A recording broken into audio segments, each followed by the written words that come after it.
Dit is nou bijna goed voor knikkende knieën, want wat een eer. De 5 essential tracks van Sean Paul. But if you ever need a place to stay,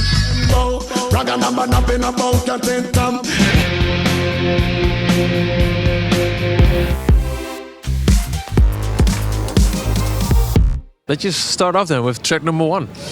Bob Marley is a hero to me, and someone who, had such an uncompromising belief that he influenced a lot of people throughout the world, and being just his belief, and then also being an artist that was really prolific. So I look up to all his work, but that song is just very particular for me because I really like bass lines, and that bass line is just like, it explains exactly what the song says. Mystic, like natural mystic to me. It creeps up on you, it starts way in the background, and it creeps up and then it gets loud and it's like do do do do do do do do.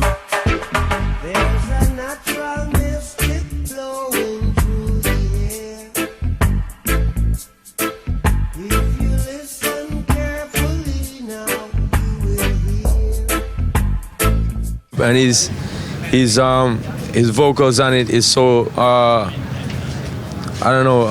it's floating over it and it's soothing at the same time, and it's really the message to me is very soothing also.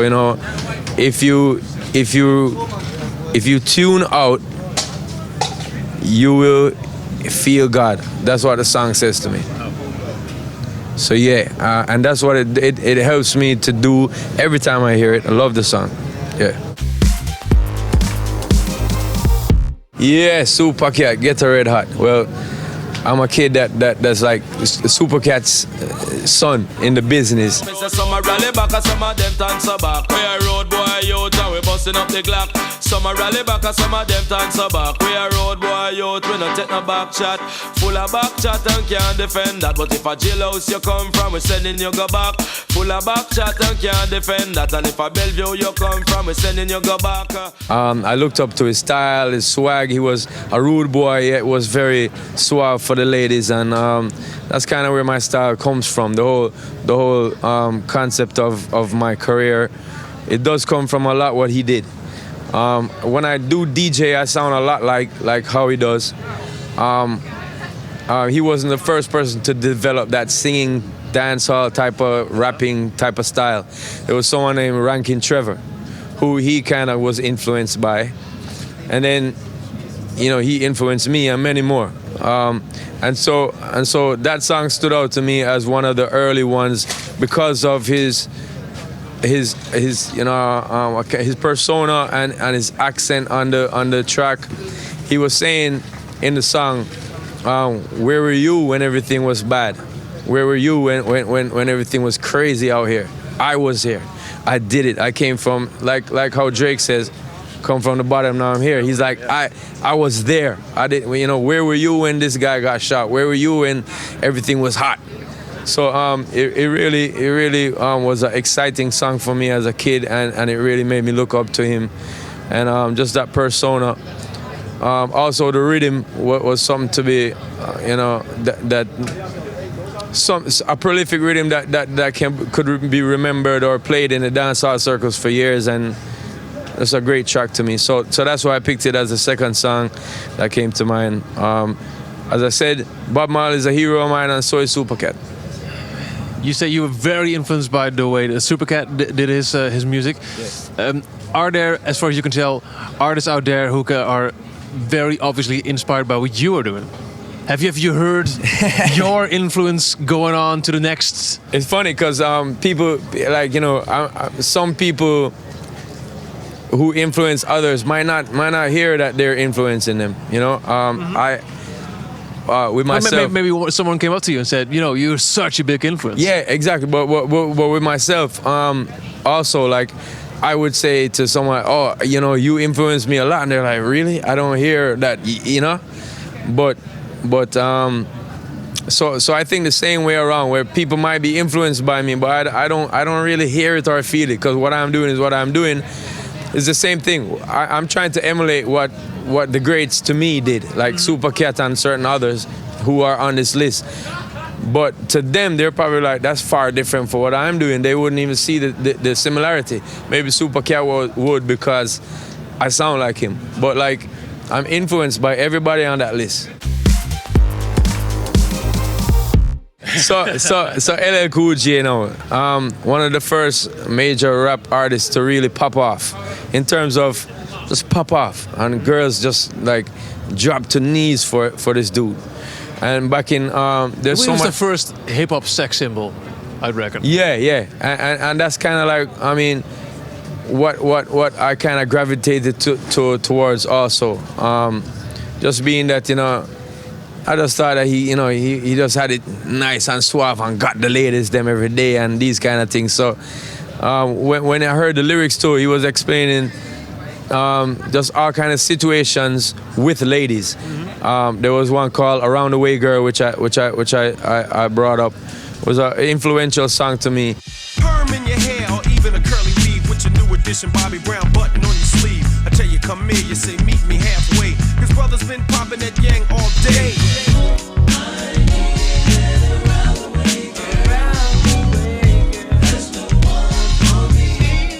But his whole career, Mama Said Knock You Out was more of a rude boy song. He was like, yo, don't ramp with me. He bust your head. You know what I mean? And he's just saying, like I'm a bad man also. So it was the same type of vibe like Supercat, but he was more on the pleasing the ladies side. Yeah, and Supercat was more on the bad man side. So I think I'm in between that. You know what I mean? Where I come from with how I perceive myself then. Yeah, and how I sing in the songs. So how are you with the ladies? How what? How are you with the ladies? Yeah, I'm nice with the ladies. Not complaining? Ladies are nice with me. I love that. Yeah, so Shabba Ranks now is a voice that is, and just a persona and a being that is very strong for me as a kid growing up. He was the first dancehall kid to go platinum. Yeah. The first dancehall kid to tour the world with the biggest R&B act at the time, Bobby Brown.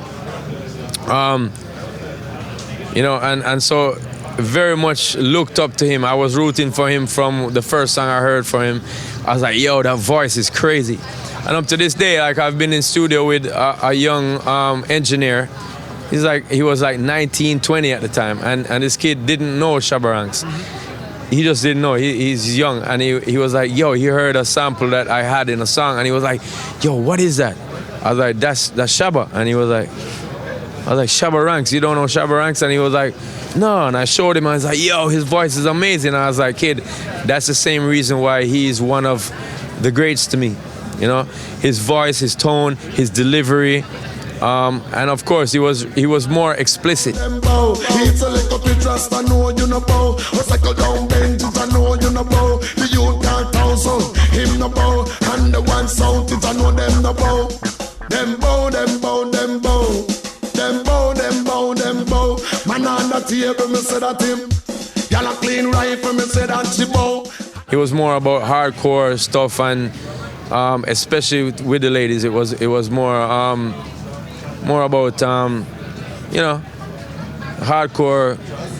He wasn't too subtle. No, he wasn't subtle, and it was hardcore vibe for the lady them, and that was a different appeal to me. Where I grew up uptown in Jamaica, you're expected to be a good gentleman, and of course I'm a good gentleman. But Shabba Ranks helped me to feel like, you know, rebel out of that and be like more provocative in that respect. And so big up to Shabba. The song Dem Bow actually was on a rhythm that kind of sparked the whole of the reggaeton genre. And that song was done in 1989, if I'm not correct. So it was a while back, and from that came, you know, a whole genre of music. So big up to Shabba Ranks and Dem Bow. It was a big song for me. And track number 5, that's a really surprising one to me. I saw the list and wow, Nirvana, Smells Like Teen Spirit. Yeah. Yeah. I've respected a lot of things, but that's a shocker. Yeah, a well, positive one. No, I do listen to them. I mean, you know, not Foo Fighters, no, but like it's the same musician, you know, Dave Grohl and whatnot. But I really like the chemistry that Nirvana had, with Kirk and Dave and the other dude, and it was a three-piece band that just rocked out. And you know, my mom loved the Beatles growing up, and so that introduced me to kind of a rock vibe. Yeah. And then hearing Nirvana in the 90s, I was like, yo, the first thing I thought was to play it to my mom. Played it to her, and she's like, yeah, those are harmonies that sound like the Beatles, but they're talking some morbid stuff or some weird stuff. And it was played differently.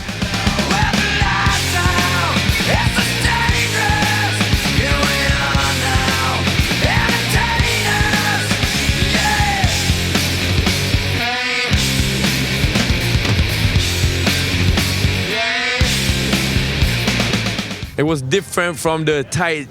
Yeah, we with all the hair metal bands. Yeah, the hair metal. It was just different, and that was what was being pushed from since like 1985 straight up. Yeah.